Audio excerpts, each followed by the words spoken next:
what a wonderful Wednesday it is. What's up, sunshine? It is Your Word Wednesday, so be on the lookout to see if your word, the word you submitted, helped us write today's show. I'm Coy Wire, this is CNN 10, and we're going to go big today on the quickly evolving, fascinating, and thought-provoking world of quantum computing.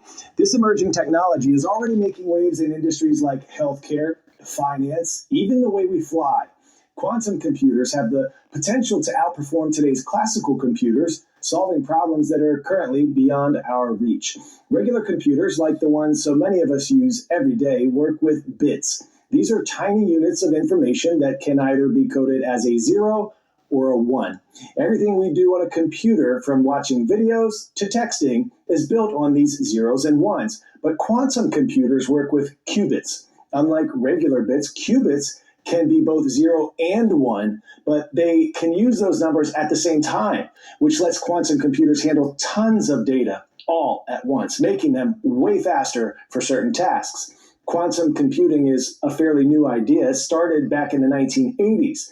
There were some realizations that regular computers had limited abilities and were unable to handle certain complicated tasks. Quantum computers can do more. And when it comes to solving problems, like, say, cracking a code, they do it much faster than classical computers. Today, we're still figuring out just how powerful quantum computers could become. But it's believed they could become so powerful, they might one day be able to cure diseases.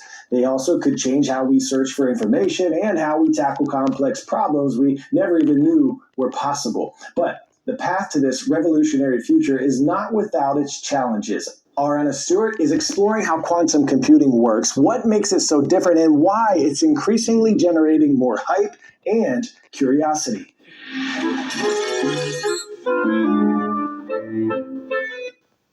Chevy Equinox EV helps give you peace of mind with advanced safety and driver assistance features. Hey guys, I'm filming it for Coin Ad today because Coin Ad will be there for 4 days. Dubai is home to about 13,000 restaurants, but I failed at scratching the culinary surface.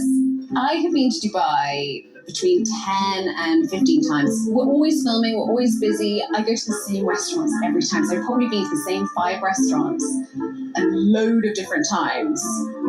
This time I'm here to decode quantum computing, and I've realised it's time to finally try a new spot.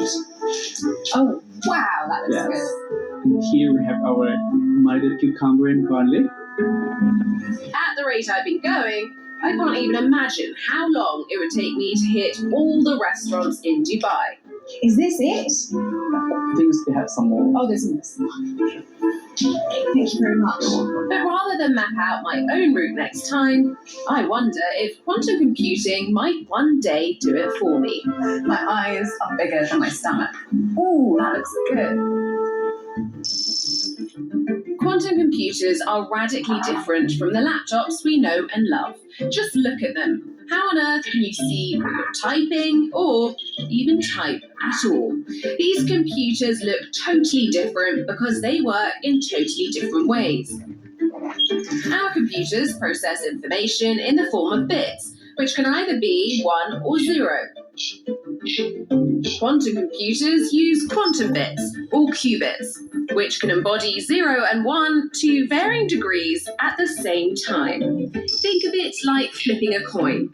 Classical bits are the flipped coin, heads or tails. Qubits are the coin as it's flipping, which has a probability of being heads or tails. It's a lot to wrap your head around. Should I feel stupid that I am really struggling with this one? You should not, because Einstein, for example, really didn't accept quantum mechanics. You didn't? No. I'm in good company then. Well, yeah, exactly. He was sort of saying, is this nature, or are we just inventing some weird force to account for this? I'm starting my journey at the Computer History Museum. Hopefully, exploring these machines will give me a better understanding of how quantum fits into the bigger computing picture. Well, computing begins deep in the darkest mists of time, probably 5 to 10,000 years ago in ancient Sumeria, where people devised a system based on tablets using stones. This was adopted basically into what became the abacus. Whether they're built with stones or semiconductors, at the end of the day, computers exist to store and process data. Modern computers were first geared towards professionals, like the Cray 1 supercomputer, which helped with industries like cryptography and aircraft design. So this is specifically targeted at solving floating point equations. Soon, computers spread to the masses, thanks in part to Apple's first computer, which sold for $666.66. On the basis of this, Steve Jobs went, hey, what if we made a computer that was for the general public rather than for just hobbyists? Because these computers are now so common, it's almost impossible to conceptualize computing in any other way. If you say quantum computing, you're imagining traditional computing. How do the two compare? I think they compare because, for one thing, they're both running software. And they both solve problems. They both solve problems, yes, exactly. For word processing or email or social media, none of those are ever going to be run on a quantum computer. It's not the right problem. Because qubits can embody any combination of zeros and ones, when they start interacting with each other, they can create many different patterns, essentially allowing the computer to perform many calculations at the same time. Let's revisit my restaurant quest to explain. There is no one perfect example, but this is, I think, the best shot that we have to explain it here in Dubai. I want to maximize the number of restaurants I can visit in, let's say, 6 days. If I ask a classical computer for the most efficient route for 13,000 restaurants, it'll likely have to start by testing each one at a time. A task that gets exponentially harder if I want to only walk or only bite or alternate each time. With quantum computing, I can potentially create an algorithm that encodes various journeys with various parameters together. And using quantum mechanical properties called superposition and entanglement, the quantum computer will help identify the better routes faster than a classical computer ever could. Now, I don't actually think quantum computing will be used for tasks like this, but imagine an airline. It obviously wants to find the most efficient route, which isn't just determined by distance. Weather patterns, aircraft availability, and airport traffic also factor into the equation. Pop quiz hotshot. Which body part on a squirrel never stops growing? Tail, teeth, feet, or head?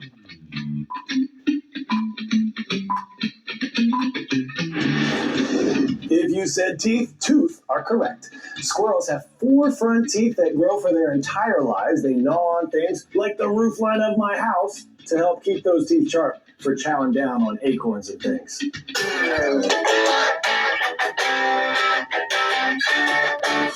Some animals gnaw, some of them claw. Today's story getting a 10 out of 10, a jaw-dropping claw, recently discovered through the indefatigable work of the paleontologists in Mongolia. It's clawfully impressive. But wait till you see the thing that they think it belonged to. Our Jeremy Roth has more. Paleontologists have made a fascinating breakthrough in Asia, unearthing the largest fully preserved dinosaur claw of its kind in Mongolia. This unique 2-clawed hand, experts say, belonged to a previously unknown species of dinosaur they are calling, this. Believed to be part of the same dino family that includes the T-Rex. Some researchers are likening the lengthy claws to tongs used in barbecuing. Others are comparing the new species to Edward Scissorhands. I say, hey, why can't it be both? Clawsome. Also clawsome, all those Eagles up there at Bath Village School in Bath, New Hampshire for submitting the word indefatigable for Your Word Wednesday. It's an adjective that means persisting tirelessly, like me when I was trying to pronounce that word. Well done. And now we have some shout outs today. This one goes to Flex Tech High School in Brighton, Michigan. Thanks for the love on our CNN 10 YouTube channel and keep flexing on them. And to Mr. Dorsey and my friends at Howard Middle School right here in Atlanta, Georgia, rise up. Thank you for making us part of your day. Go on out and make it a great one. I'm Coy Wire. This is CNN 10, and I'll see you tomorrow.